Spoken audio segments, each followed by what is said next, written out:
नमस्कार दोस्तों, मेरा नाम है महेंद्र दुगने और आप सभी लोग मुझे एमडी मोटिवेशन के नाम से जानते हैं। मैं रहता हूं मध्य प्रदेश के सबसे छोटे डिस्ट्रिक्ट हरदा में। मेरी कहानी थोड़ी सी फिल्मी है, इसलिए मुझे लगता है कि आप सभी को इसे जरूर सुनना चाहिए। इस कहानी की शुरुआत होती है 7th क्लास से।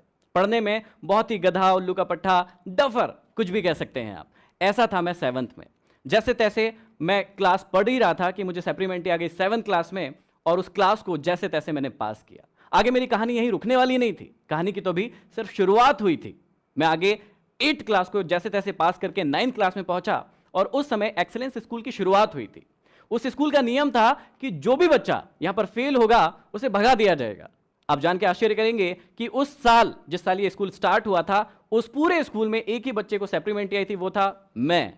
और आपको उससे ज्यादा जानकर आश्चर्य होगा कि उस साल उस सप्लीमेंट्री की परीक्षा को भी मैं पास नहीं कर पाया। मैं फेल हो गया और स्कूल से मुझे निकाल दिया गया। मैं बहुत परेशान हो गया, मैं चिंतित हो गया, क्योंकि लोग मुझे परेशान करने लगे। मेरे फ्रेंड सर्कल मुझे परेशान करने लगे। जब भी मैं रोड पर जाता था, वो मुझे गालियां देते थे, कहते थे, अरे देखो फेलियर आ गया, ये तो फेल हो गया था। कागज के टुकड़े फाड़ फाड़ कर मुझ पर उड़ाते थे। मैं बहुत दुखी हुआ, बहुत रोया, और मैंने डिसीजन लिया कि मैं आगे पढ़ाई नहीं करूंगा। लेकिन घर वालों ने जैसे तैसे मनाया कि तुझे फिर से पढ़ना पड़ेगा। मैंने कहा नहीं पढ़ूंगा। उन्होंने कहा कि तुझे पढ़ना पड़ेगा और फिर से 9th क्लास पढ़ना पड़ेगा। ये सबसे बड़ा टेंशन था मेरे लिए, क्योंकि वही क्लास फिर से पढ़ना मेरे लिए पॉसिबल नहीं था। जैसे तैसे करके एक गवर्नमेंट स्कूल में मुझे एडमिशन मिला, ये कह के कि भैया इसको एडमिशन क्यों दे रहे हो, ये तो एक्सेलेंस स्कूल से फेल है, इसे एडमिशन दोगे तो और ही हमारी स्कूल का नाम खराब होगा। उसके बाद मुझे जैसे तैसे एडमिशन मिला। मैं स्कूल में गया और मैंने एक चीज डिसाइड की कि अब मैं जितनी भी चीजें करता हूं लाइफ में, मैं स्पोर्ट्स में बहुत अच्छा था। 1500 मीटर जो रनिंग होती है उसमें मैंने स्टेट खेला हुआ है, जो खो खो होता है उसमें मैंने स्टेट खेला हुआ है, एनसीसी में सीएसएम था। बहुत सारी दूसरी एक्टिविटी में मेरा बहुत मन लगता था, लेकिन सिर्फ एक चीज में मन नहीं लगता था, और वो थी मेरी पढ़ाई। लेकिन अब मैंने डिसाइड किया कि यदि अब पढ़ना है तो अच्छे से पढ़ना है। मैंने सारी एक्टिविटीज को खत्म कर दिया अपनी जिंदगी से, किसी भी एक्टिविटी को अपनी जिंदगी में आने नहीं दिया। और उसके बाद क्या हुआ, 9th क्लास में मैंने खूब पढ़ाई की, 10th क्लास में मैंने खूब पढ़ाई की, और मैं बना टॉपर उसी स्कूल का जहां पर मैं फेल होकर गया था।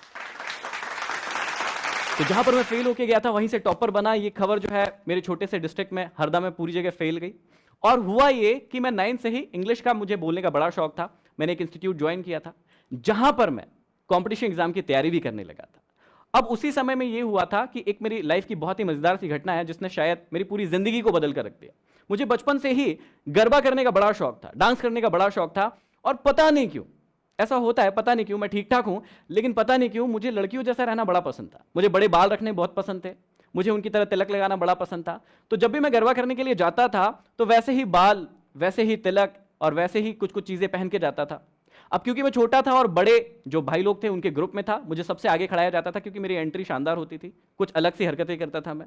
जब मेरी एंट्री हुई, वैसे मेरे पिताजी एक मैकेनिक है, हमारी शॉप है, और वैसे वो कहीं नहीं जाते हमारा प्रोग्राम देखने, कुछ भी देखने नहीं जाते, लेकिन कहते हैं ना, किस्मत में जो लिखा है वो होके रहता है।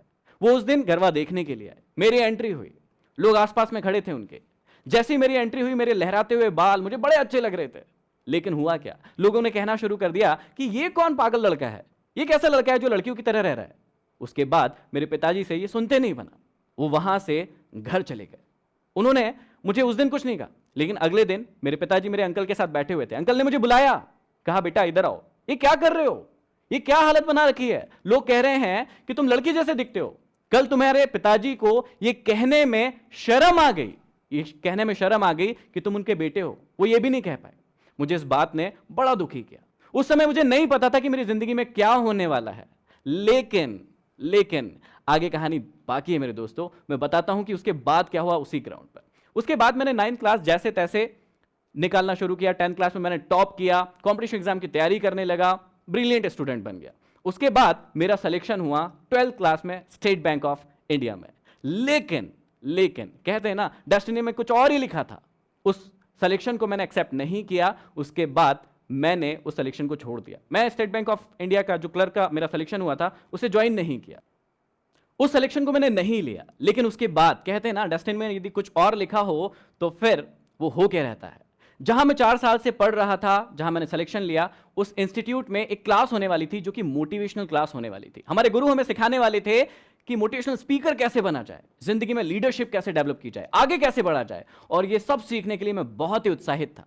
मैं बहुत ही उत्साहित था, एक्साइटेड था कि बस अब तो ये मैं सीखने वाला हूं। क्लास होने वाली थी शाम को 6 बजे। 10 बच्चे इकट्ठे होने वाले थे क्योंकि वो टॉप स्टूडेंट्स थे। उनको बुलाया गया, हम वहां पर बैठे हुए थे और उसी वक्त एक जो घटना हुई उसने मेरी पूरी जिंदगी फिर से बदल कर रख दी। मेरे गुरु आए और उन्होंने आते ही सबसे पहले यह कहा कि महेंद्र, तुम यहां से नीचे चले जाओ, तुम्हारे बस की ये बात नहीं है। यहां पर जितनी भी बातें होने वाली है वो बहुत ऊंचे लेवल की होने वाली है, बड़े लेवल की होने वाली है। ये बातें तुम्हारे बस की नहीं है। जिस संस्थान के लिए मैंने 4 साल दिए थे, उनके गुरु ने मुझे ऐसा कहा, वो मेरे भी गुरु हैं, अभी भी है, लेकिन मुझे ये बातें बहुत चुभी। मैं उस वक्त उनसे कुछ नहीं कह पाया, लेकिन मैं नीचे गया और खूब रोया, खूब परेशान हुआ कि मुझे ऐसा क्यों कहा गया। उस वक्त ये बात नहीं पता थी कि ये मुझे क्यों कहा गया, लेकिन आज समझ में आता है कि ईश्वर ने सब कुछ तय करके रखा था, इसलिए वो घटना उस दिन हुई थी। उस दिन के बाद मैंने उस संस्थान को छोड़ दिया। मैं आज तक वहां नहीं गया। मैं अपने घर गया, 3-4 दिन घर पर रुका और बहुत रोया गाया, परेशान हुआ। घर वालों को भी चिंता हुई कि इसके साथ ये क्या हुआ है। जो व्यक्ति एक भी दिन ऐसा नहीं हो कि इंस्टीट्यूट नहीं जाए, वो 4 दिन हो गए इंस्टीट्यूट क्यों नहीं जा रहा है। मैं दिन भर सोता रहता, रोता रहता, परेशान होते रहता, लेकिन मैंने किसी को कुछ नहीं बताया। और एक दिन सुबह, हेलो प्यारे बच्चों, हम सब जानते हैं कि इस वर्ष हमारी पढ़ाई बहुत अच्छे से नहीं हुई है। स्कूल टीचर भी हमारे साथ लगातार ऑनलाइन कनेक्ट।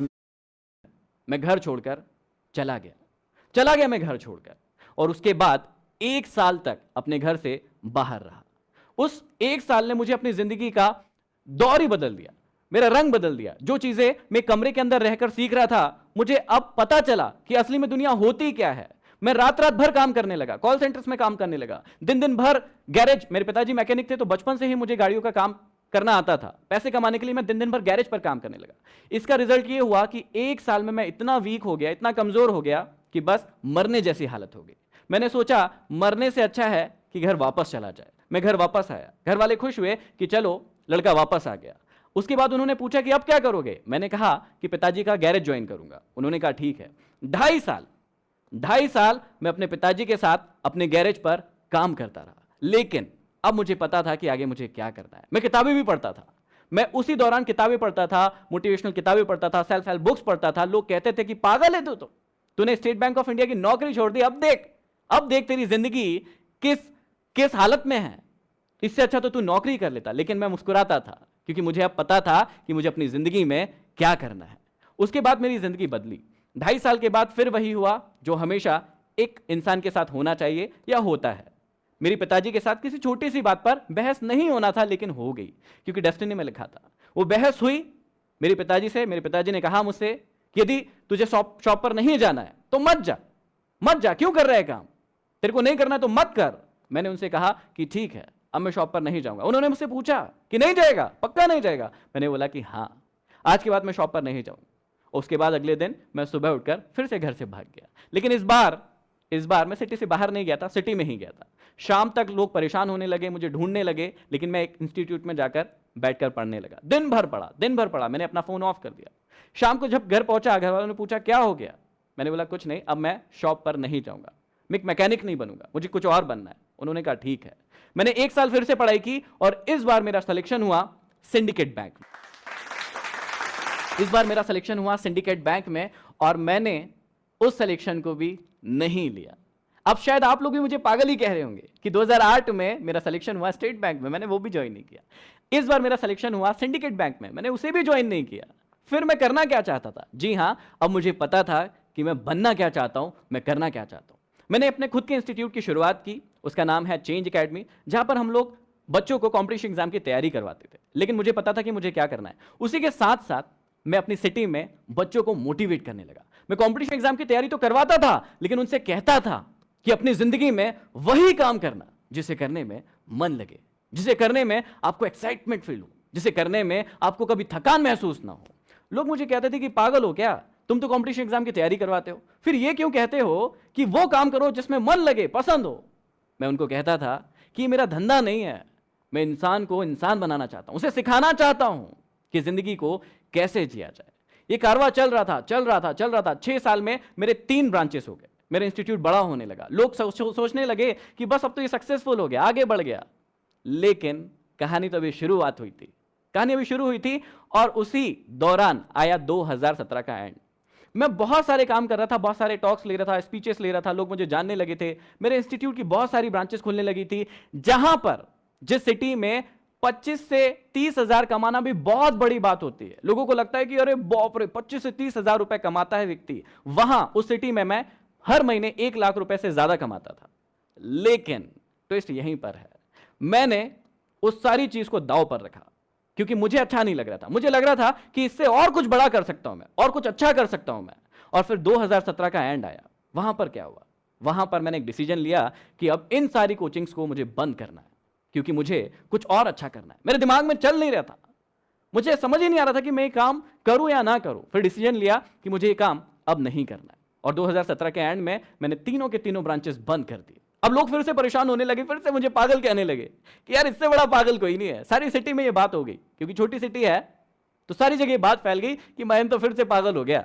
अब उसने एक कैमरा खरीद के लाया है, एक माइक खरीद के लाया है, अब तो वो ना शादियों की शूटिंग करेगा शायद। ऐसी बातें मार्केट में उड़ने लगी, सबको ये बात पता चल गई। मेरे काफी सारे स्टूडेंट्स थे, उन्होंने भी ये बातें फैलाना शुरू कर दी। लेकिन इस बार भी वही हुआ, मैं मुस्कुराता रहा, मैं किसी से कुछ नहीं कहा, और मैं बैठ गया एक रूम के अंदर, एक कमरे के अंदर, एक कैमरा और एक माइक लेके। और फिर शुरुआत हुई मेरी जर्नी की। वो जर्नी थी यूट्यूब की जर्नी। मुझे पता था कि मुझे अब क्या करना है, मैं आगे बढ़ता गया। मैंने 4 महीने वीडियोस बनाना शुरू किए। शुरुआत में ये बहुत कठिन होता है, क्योंकि जब वीडियो डालते हैं तो यदि आप यूट्यूब से हैं तो आपको पता होगा कि व्यूज नहीं मिलते हैं, लाइक्स नहीं मिलते हैं, लोग उसे शेयर नहीं करते हैं, बड़ा दुख होता था। लेकिन मुझे अपने आप पर पूरा विश्वास था, मुझे पता था कि मुझे क्या करना है, मुझे पता था कि मेरी मंजिल कहां है, मुझे अपने आप पर विश्वास था। और इसी प्रकार मैं 4 महीने तक उसको जारी रखता गया। हुआ क्या, उसका रिजल्ट ये हुआ कि 5वें महीने में मेरा एक वीडियो वायरल हुआ, और वो इतना वायरल हुआ कि उसे 6.3 मिलियन लोगों के द्वारा सिर्फ 15 दिन के अंदर देखा गया। सिर्फ 15 दिन के अंदर 6.3 मिलियन व्यूज मिले, और मेरी आवाज हर हिंदुस्तानी तक पहुंच गई, और लोग मुझे मेरी आवाज के कारण जानने लगे, लोग मुझे एमडी नाम से जानने लगे। अब यहां पर कहानी रुकने वाली नहीं थी, मैंने और वीडियोस डालना शुरू किया, मैं और पॉपुलर होता गया। मुझे radio station, talk show, magazines, newspaper, सब जगह से ऑफर आने लगे कि हमारे यहाँ आइए, हमारे यहाँ टॉक लीजिए, हमारे यहाँ सेमिनार कीजिए। और इसने मेरी जिंदगी पूरी तरीके से बदल दी थी। जो मैं सपना देखता था, जब मैं आईने के सामने खड़ा होता था, मैं देखता था कि मैं तो हीरो हूं, वही फीलिंग मुझे आने लगी, और मैं आगे बढ़ता गया। आप सभी ये जानने के लिए बहुत ही एक्साइटेड होंगे कि एक लड़का जिसे 7th में सप्लीमेंट्री आई, 9th में सप्लीमेंट्री आई, वो फेल हो गया, घर से भाग गया, गैरेज पर काम किया, आज पूरे हिंदुस्तान नहीं और भी कंट्रीज में जाना जा रहा है अपने काम के कारण। तो ऐसी कौन सी सफलता की ट्रिक्स है, टिप्स है, जो आप लोगों को यदि मैं बताऊं तो आप लोग भी अपनी जिंदगी में सफल हो सकते हैं। वही टिप्स मैं आपसे शेयर कर रहा हूं। 3 ऐसी बातें जो आपकी जिंदगी में यदि आपने फॉलो कर ली तो आपको जिंदगी में सफल होने से कोई इंसान नहीं रोक सकता। पहली टिप, हमेशा खुद पर विश्वास करना। हमेशा याद रखना, खुद पर विश्वास करना, क्योंकि कई बार जिंदगी में ऐसा होता है कि जब हम काम करना शुरू करते हैं, फेल होते हैं, गिर जाते हैं, लेकिन कई लोग वहीं पर पड़े रहते हैं, अपनी जिंदगी में सोचते हैं कि मैं आगे नहीं बढ़ सकता, मैं कुछ नहीं कर सकता। मैं आपको समझाना चाहता हूं, मैं आपको बताना चाहता हूं कि जिंदगी में किसी पर विश्वास करे ना करे, लेकिन सबसे पहले खुद पर विश्वास करें। दूसरी टिप्स जो मैं आपको देना चाहता हूं बहुत ही इंपॉर्टेंट है, अपने आप को कभी भी सस्ते में मत बिकने दीजिए। कई बार ऐसा होता है कि हम अपनी जिंदगी में जब एम बनाने के लिए बैठते हैं तो छोटे छोटे से एम बना लेते हैं, सोचते हैं कि ये भी हम कर पाएंगे या नहीं, खुद पर विश्वास नहीं होता है। दोस्तों, मैं आपको समझाना चाहता हूं कि अपने आप को और अपने सपनों को कभी भी लिमिटेड मत कीजिए, उन्हें बड़ा बनाइए, और अपने आप को कभी भी सस्ते में मत बिकने दीजिए। और तीसरी और सबसे इंपॉर्टेंट चीज, हमेशा याद रखना, बड़ा नौकर बनने से अच्छा है छोटा मालिक बन जाना। हमेशा खुश रहोगे। क्या आपको लगता है कि लाइफ में सक्सेसफुल होने के लिए डेस्टिनी की जरूरत पड़ती है? यदि आपको लगता है हां, तो कमेंट बॉक्स में कमेंट कीजिए, इस वीडियो को लाइक कीजिए और ज्यादा से ज्यादा शेयर कीजिए।